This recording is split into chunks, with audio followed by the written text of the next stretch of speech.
We are in part 2 of the infamous Kevin Daddy incident. In case if you don't know what I'm talking about because you missed part 1, I will leave part 1 in the description box, and I'll also leave it as the little clicky links you can click on at the top. Also, if you're new here, don't forget to hit that subscribe button because I post new videos every week and I would love for you to see them all. As always, for everybody, don't forget to give this video a thumbs up, leave a nice comment down below, share this video if you enjoy it. Now, where we left off. It all starts when I am starting to plan my trip to go visit Iowa because I really wanted to see my little sister graduate high school. Kevin is still continuously bothering me, but at this point I just tell him to screw off and that I'm leaving for a few weeks because I don't want him driving by my house, leaving presents and other goodies when I'm gone and getting in trouble with my roommates because I have some creep stalker that won't leave me alone. Bob takes me leaving as an opportunity to investigate the notification. Everything is fine and peachy for my first week in Iowa until Bob texts me screenies of messages he sent to the account Kevin is catfishing with using my pictures. Bob accuses me of cheating on him. He said that I was lying to him about Kevin taking my account because the catfished account said that I couldn't meet up with the account Bob was messaging from because they wouldn't be in town for a few weeks, along with other stupid proof of ID questions like, what's my favorite color? What's my favorite fruit? To be honest, I don't think Bob even knew the answers to any of those questions at that point. I didn't know what to do at the moment because I didn't want to lose Bob. Oh honey, you were so much better than him. Be thankful you lost him. I also didn't want Kevin going over to the place that I was living and do something stupid. This led me to the idea that I should ask Bob, how did he find this account? Bob told me that he had two of his friends, a boy and a girl, message the account. That they were the ones that had sent him screenshots and it wasn't Bob messaging the catfished account. I asked to see all the screenings, including the ones that he had already sent me and the ones that the girl had sent to the catfished account checked out, but the ones that the boy had sent did not check out because they were fresh screenshots. I knew this because the time at the top was the same exact time as the time in California. Bob just went onto the account he was going from, saying it was a different guy, and then took fresh screenshots, if that makes sense. This led to my own investigation where I asked Kevin, can I pretty please have the login info for the site. Kevin was so pumped that I was talking to him that he surrendered the info as long as I promised not to respond to any of the messages. I log in and bam, there's a lot of messages, but I see the ones immediately. I know which ones are Bob's. I click on the profile and bam, the profile has a picture of the cutest boy. Great confidence boost knowing that the cutest boy to hit on you to that date was a fake account.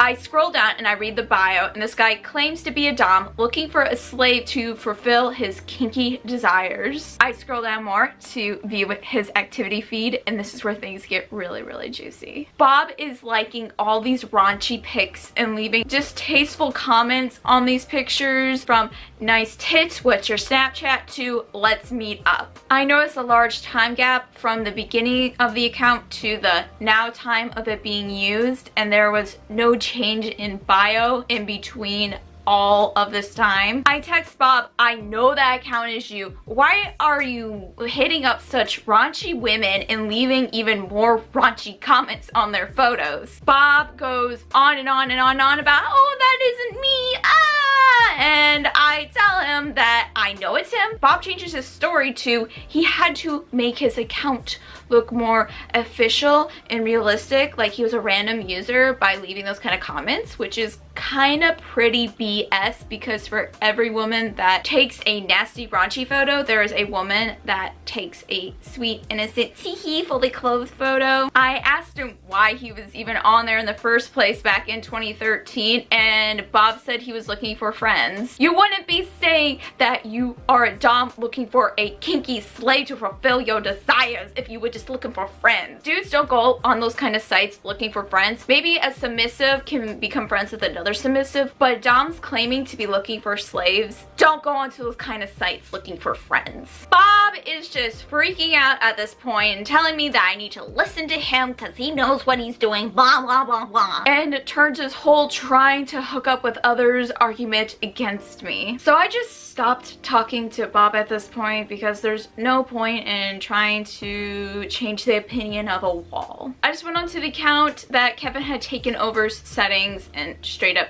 deleted the account, and Kevin freaked out on me because he was using that account to guilt trip daddy doms into buying me stuff off an Amazon wish list that was set to delivery to Kevin's house. Kevin even links me to the wish list and shows me a bunch of stuff that he managed to con out of daddy doms. Kevin goes on about how he was looking forward to spoiling me, but brats don't get spoiled or get presents. Oh darn, I was really looking forward to wearing diapers. A couple weeks later, I do end up messaging Bob telling him that I need a ride home from the airport. He messages me with a picture of us in our better relationship times, saying, oh, he would pick me up if I started acting like the happy and nice girl that he thought I was. I just agreed to it, and the time passes. Bob comes and picks me up from the airport, even brings a couple of his friends to meet his girlfriend, when in reality we haven't even gotten back together yet. After meeting his lit AF homies and dropping them off, Bob explains to me why he had broken up with me in the first place. He said I didn't value him, and the only way he could prove to himself that he was valued is if he broke up with me to see if I ran into Kevin's arms. Bob also really wanted me to listen to him more and not ever tell him no when he asked for something, whether it be sexual or non-sexual. A slave.